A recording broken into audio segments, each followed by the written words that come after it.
देश में इस वक्त अजान वर्सेस हनुमान चालीसा विवाद चल रहा है, जिस कारण देश दो धड़ों में बट गया है। जिसमें एक धड़ा कह रहा है कि अजान से नॉइस पोल्यूशन होता है, तो वहीं इस पर दूसरा धड़ा ये कह रहा है कि अगर अजान से नॉइस पोल्यूशन होता है तो आरती, भजन, मंदिरों के घंटों की आवाज से भी नॉइस पोल्यूशन होता है, जिसमें कुछ हिंदू भी शामिल हैं। लेकिन वो मूर्ख ये नहीं जानते हैं कि सनातन सभ्यता में इस्तेमाल होने वाला हर एक चीज अपना एक वैज्ञानिक महत्व भी रखता है। तो आज हम उन मूर्खों की मूर्खता को दूर करेंगे जो हिंदू हैं लेकिन अपने धर्म को अच्छे से नहीं जानते हैं। आज हम मंदिर के घंटों को लेकर बात करेंगे, तो चलिए शुरू करते हैं।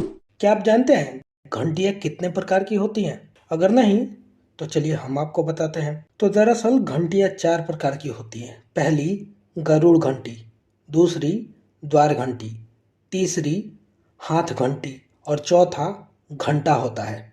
इसको विस्तार से समझ लीजिए। गरुड़ घंटी छोटी सी होती है जिसे हाथ से बजाया जाता है।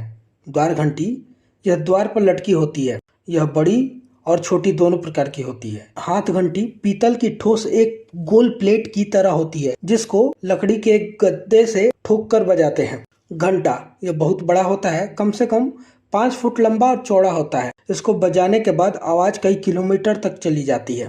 मंदिर में घंटी लगाए जाने के पीछे न सिर्फ धार्मिक कारण है बल्कि वैज्ञानिक कारण भी इसकी आवाज को आधार देते हैं। वैज्ञानिकों का कहना है कि जब घंटी बजाई जाती है तो वातावरण में कंपन होता है जो वायुमंडल के कारण काफी दूर तक जाता है। इस कंपन का फायदा ये होता है कि इसके क्षेत्र में आने वाले सभी जीवाणु, विषाणु और सूक्ष्म जीव आदि नष्ट हो जाते हैं, जिससे आसपास का वातावरण शुद्ध होता है। जिस कारण जिन स्थानों पर घंटी बजाने की आवाज रोज आती है वहाँ का वातावरण हमेशा शुद्ध और पवित्र बना रहता है। इससे नकारात्मकता शक्तियाँ घटती हैं और नकारात्मकता कम होने से समृद्धि के द्वार खुलते हैं। इसके धार्मिक कारण भी समझ लीजिए।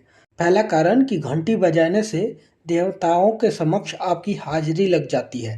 मान्यता के अनुसार घंटी बजाने से मंदिर में स्थापित देवी देवताओं की मूर्तियों में चेतना जागृत होती है, जिसके बाद उसकी पूजा और आराधना अधिक फलदायक और प्रभावशाली बन जाती है। एक मान्यता है कि घंटी या फिर घंटे से जो आवाज निकलती है वह ओम की ध्वनि के समान होती है।